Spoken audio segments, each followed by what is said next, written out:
En esta clase vamos a hablar sobre derivadas parciales. Para eso vamos a recordar primero lo que es la derivada en una variable independiente. Tenemos en una variable independiente una función y igual a f de x y marcamos algún punto de la función x igual a al que le corresponde sobre la función un valor de y f de a. Si incrementamos la variable x en una cierta cantidad que llamamos delta x, obtenemos un punto a más delta x al que le corresponde sobre la función un cierto valor f de ese valor de x, o sea, f de a más delta x. Entonces, tenemos, esto es el incremento de la variable independiente delta x, y tenemos el incremento de la variable dependiente delta y, el incremento de la función, que lo podemos ver en este lugar. Así que entonces delta x es el incremento de la variable independiente y delta y el incremento de la función. Y del mismo gráfico podemos ver claramente que el delta y es la diferencia entre la función incrementada y la función sin incrementar. Es decir, que delta y es igual a f de a más delta x menos f de a. También podemos llamar a delta i como delta f, en este caso, para x igual a. Si trazamos esta recta que corta en los puntos a f de a y a más delta x, f de a más delta x, a la función y igual f de x, esta es una recta secante, debido a que corta la función en dos puntos. La pendiente de esta recta secante es delta i sobre delta x, porque es la tangente de este ángulo phi, que forma la recta con la horizontal. Ese ángulo es el ángulo de dirección de la recta y la tangente de dicho ángulo es la pendiente. Este delta i sobre delta x se conoce como cociente incremental porque es el cociente de los incrementos de la función y de la variable independiente. Pero si hacemos que el delta x tienda a 0, entonces esta recta secante pasará a ser una recta tangente que corta la función en un solo punto, en este caso a f de a. Y esta recta tangente forma un cierto ángulo que lo vamos a llamar alfa, cuya tangente es la pendiente de esta recta tangente. Y a eso es a lo que llamamos y' o la derivada de la función en x igual a. Y' en a, por lo tanto, será el límite cuando delta x tiende a 0 de el cociente incremental delta y sobre delta x. Pasemos ahora a dos variables independientes. En dos variables independientes tenemos ahora un punto del dominio, será un AB en forma genérica de la función z igual f de xy. Como es una función de dos variables independientes, la graficamos en el espacio. Así que tengo este punto AB sobre el plano xy, lo cual me da un cierto valor de la función f de AB. Y tenemos entonces este punto AB f de AB.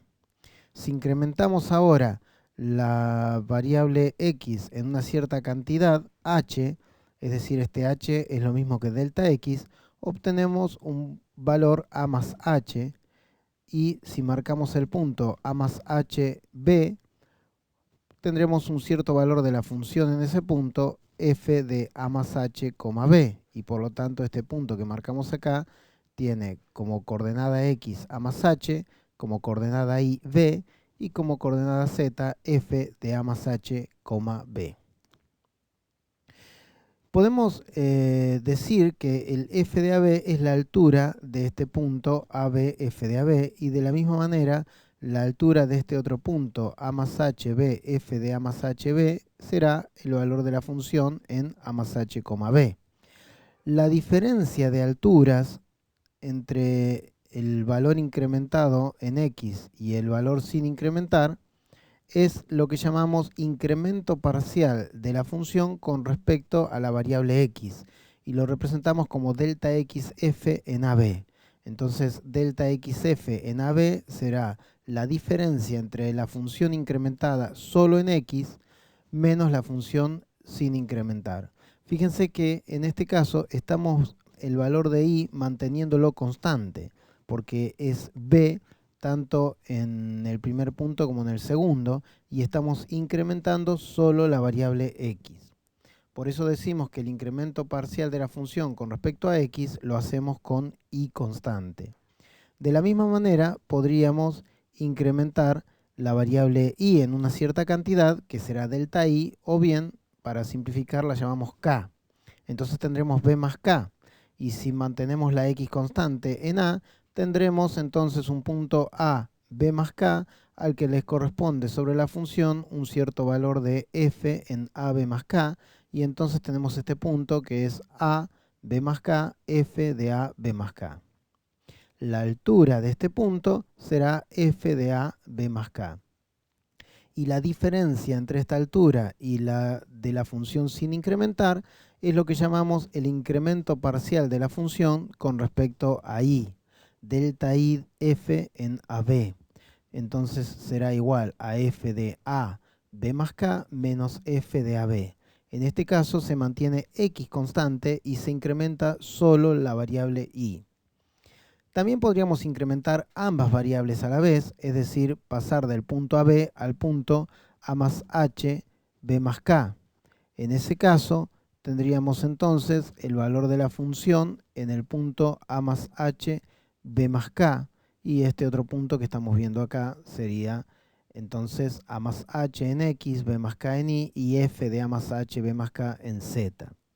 La altura de este punto es f de a más h b más k, y la diferencia de altura de este punto con respecto al punto AB, el punto original, lo vamos a llamar incremento total de la función delta f en AB, que será la función incrementada en ambas variables, f de a más h b más k, menos la función sin incrementar, f de AB.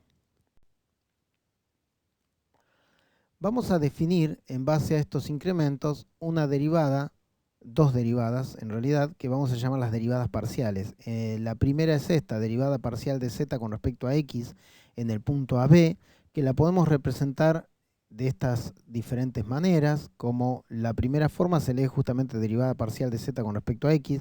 Fíjense que tiene esta delta dobladita, ¿no?, hacia adelante.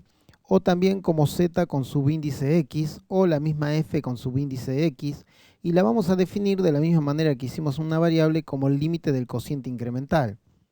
En este caso, el límite del incremento parcial de la función con respecto a x, dividido el incremento de la variable x en el punto AB, y el límite cuando delta x tiende a 0. Por lo tanto, la fx en AB nos va a quedar el límite cuando delta x tiende a 0, donde a delta x, por simplicidad, lo vamos a llamar h, de la función incrementada menos la función sin incrementar sobre h, donde hemos reemplazado entonces el incremento parcial con respecto a x de la función en el punto AB por su equivalente que vimos en la diapositiva anterior. De la misma manera podemos definir la derivada parcial de z con respecto a y en el punto AB, que la podemos representar también como zi en AB o fi en AB, y será el límite del cociente incremental del incremento parcial de la función con respecto a y sobre el incremento de la variable y. Como al incremento de la variable y lo hemos llamado k, podemos escribir que fi en AB será el límite cuando k tiende a 0 de la función incrementada solo en i menos la función sin incrementar sobre k. Si escribimos en forma genérica, podríamos decirlo de esta manera: en un punto genérico xy es exactamente lo mismo, pero hemos reemplazado AB por xy para obtener una fórmula genérica para encontrar las derivadas parciales. Si generalizamos a n variables independientes, es decir, una función que tiene como variables a x1, x2, x3, etcétera, hasta xn, y tenemos un punto del dominio que tendrá también n componentes, a1, a2, a3, etcétera, hasta an, entonces podemos tener n derivadas parciales, derivando la función respecto de cada una de sus variables, manteniendo el resto de las variables constantes. Entonces, tendremos incrementos parciales delta x1, delta x2, etcétera. Incremento parcial respecto de la variable x1, en este caso, es la función incrementada solo en la variable 1 menos la función sin incrementar. De la misma manera, podemos escribir un incremento parcial respecto de la variable x2 como la diferencia entre la función incrementada solo en la variable 2 menos la función sin incrementar, y así lo podemos hacer con cada una de las variables hasta la variable xn, incrementando la función solo en la variable n y restándole la función sin incrementar. También podemos definir un incremento total incrementando todas las variables, y entonces obtenemos la función de a1 más delta x1, a2 más delta x2, etcétera, hasta an más delta xn, menos la función en a1, a2, an, es decir, sin incrementar.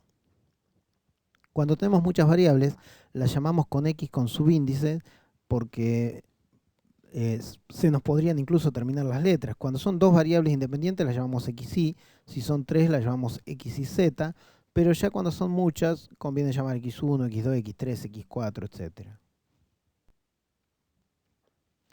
De la misma manera, entonces, con n variables independientes podemos definir las derivadas parciales z con respecto a cada una de las variables, es decir, z x sub i, que lo podemos escribir de cualquiera de estas formas que vemos acá, y será el límite del cociente incremental, donde hablamos en cada caso del incremento parcial con respecto a la variable xy sobre el incremento de la variable xy, y hacemos el límite cuando el delta de esa variable, el delta xy, tiende a 0.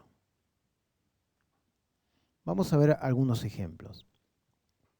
En primer lugar, vamos a hallar, usando la definición, las derivadas parciales de esta función z igual x al cuadrado menos 2xy en el punto 1 menos 2. Entonces, de acuerdo a la definición, zx en el punto 1 menos 2 será el límite cuando h tiende a 0 de la función incrementada solo en x, entonces 1 más h, menos 2, menos la función sin incrementar, es decir, la función en 1 menos 2, sobre el incremento de la variable x que llamamos h. Fíjense cómo mantenemos la y constante igual a menos 2 en este caso. Entonces, lo que hacemos es reemplazar en la función la x por 1 más h y la y por menos 2 en el primer caso, y en el segundo la x por 1 y la y por menos 2. De tal manera que nos queda entonces el zx en 1 menos 2 como límite cuando h tiende a 0, de 1 más h al cuadrado menos 2 por 1 más h por menos 2, que es la función incrementada, menos la función sin incrementar, es decir, reemplazando la x por 1 nos queda 1 al cuadrado menos 2 por 1 por, reemplazando la y por menos 2 en este caso. Todo sobre h. Vamos a desarrollar un poco, por ejemplo, el cuadrado de binomio de 1 más h, hacer distributiva en el segundo término. En la última parte donde tenemos los paréntesis podemos resolver y cambiar los signos porque tiene un menos delante del paréntesis, y entonces nos queda zx en 1 menos 2 igual al límite cuando h tiende a 0 de 1 más 2h más h cuadrado más 4h menos 1 menos 4. Podemos cancelar el 1 más 4 con el menos 1 menos 4, y entonces nos va a quedar zx en 1 menos 2 igual al límite cuando h tiende a 0 de 6h más h cuadrado sobre h. Y bueno, sacando factor común h y simplificando, podemos rápidamente calcular este límite que nos da 6. Quiere decir que la derivada de z con respecto a x en el punto 1 menos 2 es 6. Calculemos ahora la derivada parcial de z con respecto a y en el punto 1 menos 2. Entonces hacemos lo mismo, pero en este caso mantenemos x constante igual a 1 e incrementamos la variable y. Entonces, donde va la variable y, en la función incrementada pondremos menos 2 más k. Hacemos lo mismo, reemplazamos en la función y nos queda entonces zi en 1 menos 2 igual al límite cuando k tiende a 0 de 1 al cuadrado menos 2 por 1 por menos 2 más k, menos la función sin incrementar, que es exactamente igual que antes. Hacemos distributiva, cambiamos los signos en el paréntesis que tiene el menos adelante, y nos queda el límite cuando k tiende a 0 de 1 más 4 menos 2k menos 1 menos 4. Cancelamos los términos 1 más 4 con menos 1 menos 4, y entonces nos va a quedar el límite cuando k tiende a 0 de menos 2k sobre k, y Simplificando las k, nos queda el límite cuando k tiende a 0 de menos 2, y como el límite de una constante es la constante, este límite nos da menos 2. Es decir, que la derivada parcial de z con respecto a y en el punto 1 menos 2 será menos 2. Ahora, también podríamos haber calculado las derivadas en forma genérica y luego reemplazar en el punto. Cuando uno quiere encontrar las derivadas exclusivamente en un punto, es mucho más sencillo hacer directamente como hemos hecho aquí, reemplazando el valor de x y el valor de y de entrada. Pero si necesitamos la derivada en otros puntos, por ahí nos conviene hallar la derivada en forma genérica primero, que es lo que vamos a hacer ahora con la derivada parcial de z con respecto a x, lo vamos a hacer solamente. Entonces, si hago la derivada genérica de z con respecto a x en el punto xy, tendremos entonces en forma genérica el límite cuando h tiende a 0 de f de x más hi menos f de xy sobre h. Reemplazamos en la función z igual a x cuadrado menos 2xy, y entonces tenemos que zx de xy será el límite cuando h tiende a 0 de x más h al cuadrado menos 2 por x más h por y, menos la función sin incrementar, que es exactamente igual a la que tenemos original, todo sobre h. Desarrollamos el cuadrado del binomio, distribuimos en el segundo término y cambiamos los signos en el tercer término, y entonces obtenemos zx de xy igual al límite cuando h tiende a 0 de x cuadrado más 2x por h más h al cuadrado menos 2x por y menos 2h por y menos x cuadrado más 2xy. Fíjense que acá hay algunos términos que podemos cancelar, el x cuadrado con el menos x cuadrado y el menos 2xy con el más 2xy, y por lo tanto nos quedará el zx de xy como límite cuando h tiende a 0 de 2xh menos 2hi más h cuadrado sobre h. Sacamos factor común en el numerador h, y entonces podemos simplificar con la h de abajo y nos queda la derivada igual a 2x menos 2y.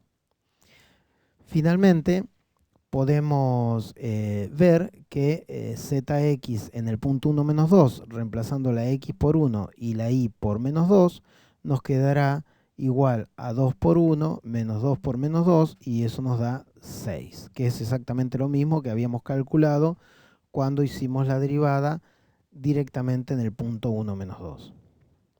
La ventaja es que de esta forma ahora podríamos reemplazar cualquier otro punto y saber cuál es su derivada. Exactamente lo mismo podríamos hacer con zi de xy y luego reemplazar el punto que queramos. Por otro lado, podemos ver que en realidad la fórmula que estamos usando, la definición que estamos usando, es exactamente la misma que para una variable, solamente que estamos manteniendo constante la otra variable. Por lo tanto, si nosotros usáramos las reglas que tenemos de una variable, nos daría exactamente el mismo resultado.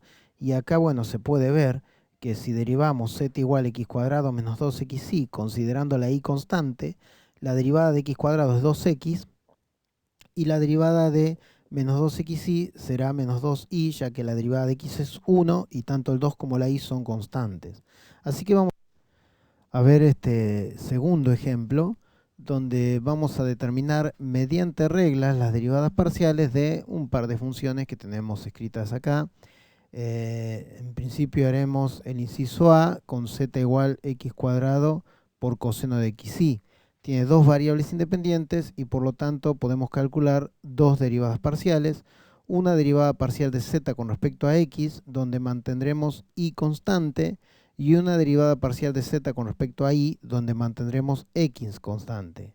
Entonces, la derivada parcial de z con respecto a x, tenemos en principio un producto x cuadrado por coseno de xy. Entonces aplicamos la regla del producto. La derivada del primero, la derivada de x cuadrado es 2x por coseno de xy sin derivar, más el x cuadrado sin derivar por la derivada del coseno de xy. Recordemos que la derivada del coseno es menos seno, y además tenemos que multiplicar por la derivada de lo que está dentro del coseno, que en este caso es xy, y como y es constante, la derivada de x es 1, la derivada de xy nos queda y.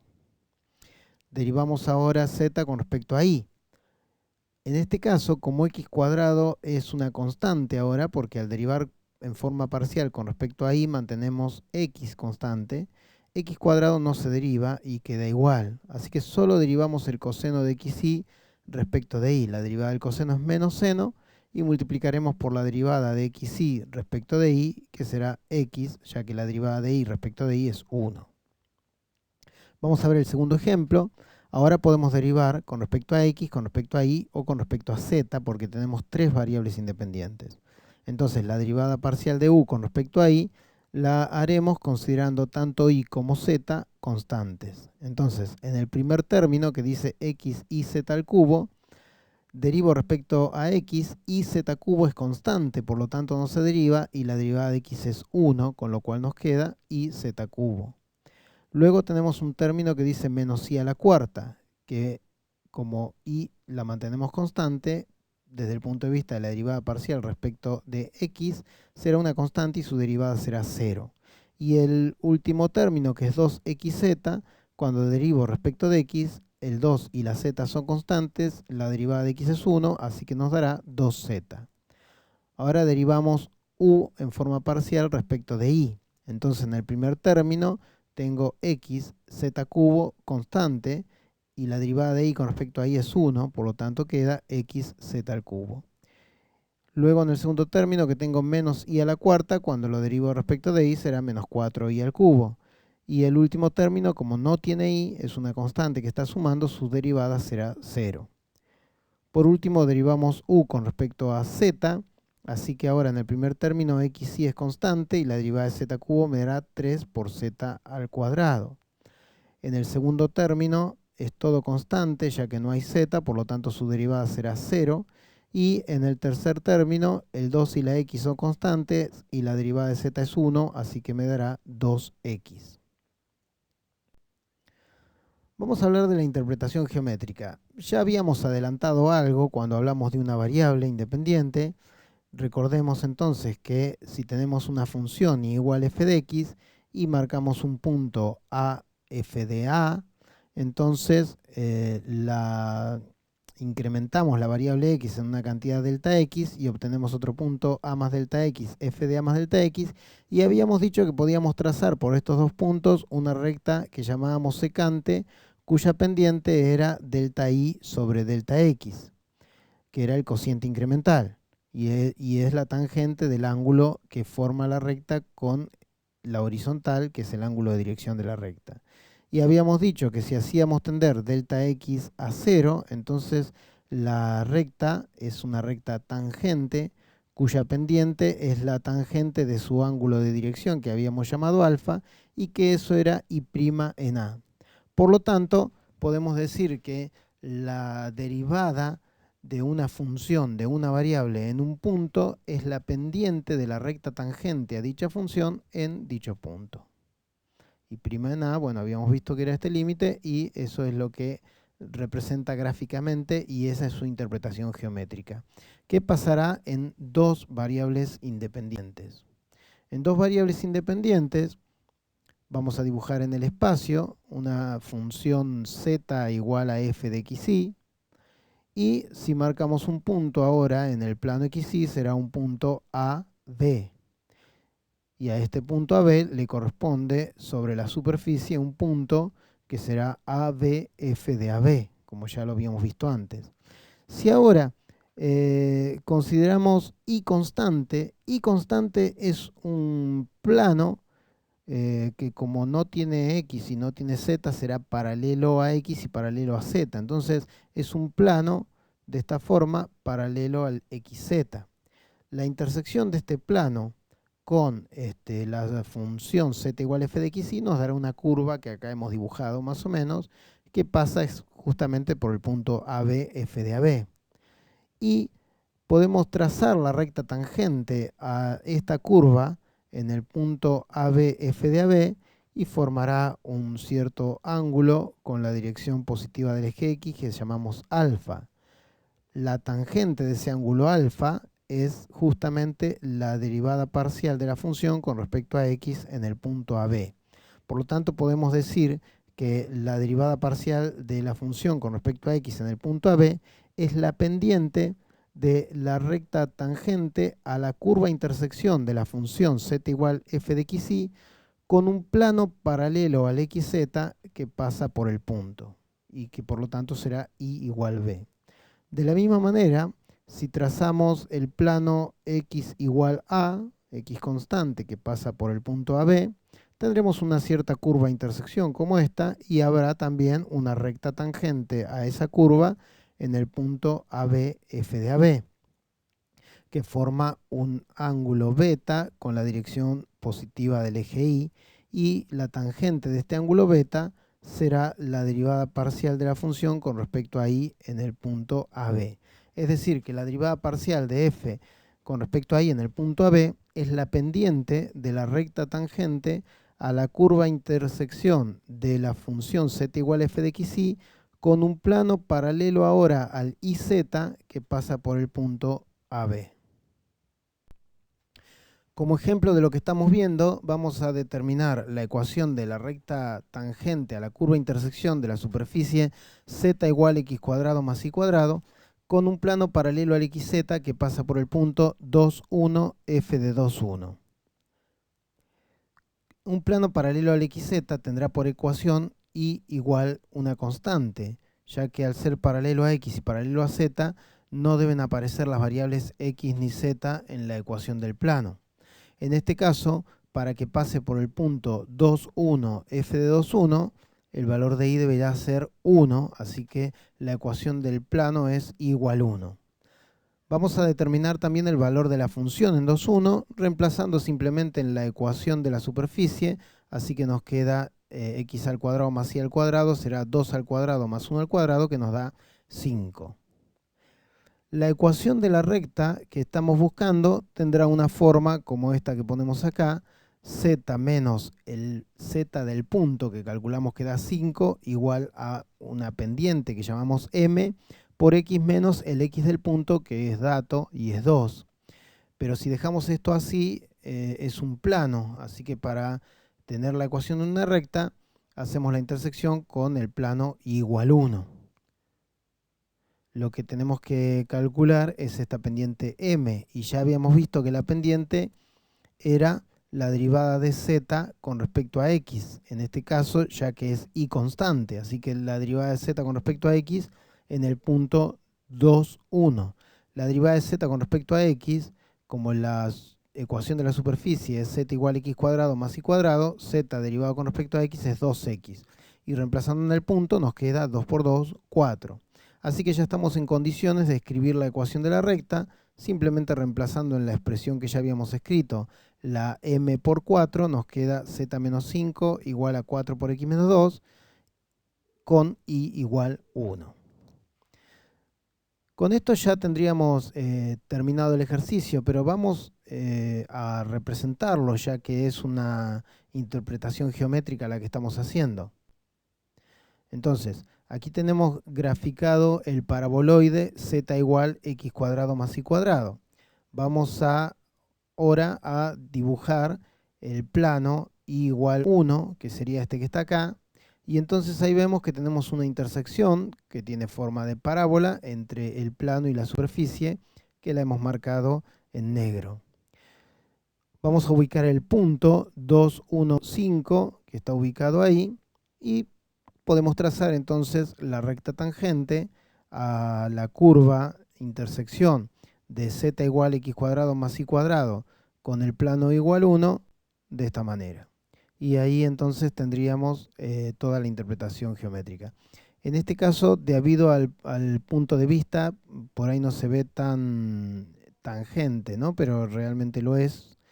Se puede, este gráfico, si ustedes intentan hacerlo, estaría bueno que lo hagan, simplemente dibujar el paraboloide con cualquier graficador que grafique en R3, dibujar la recta y después lo pueden girar y ver que efectivamente es tangente mirándolo de frente.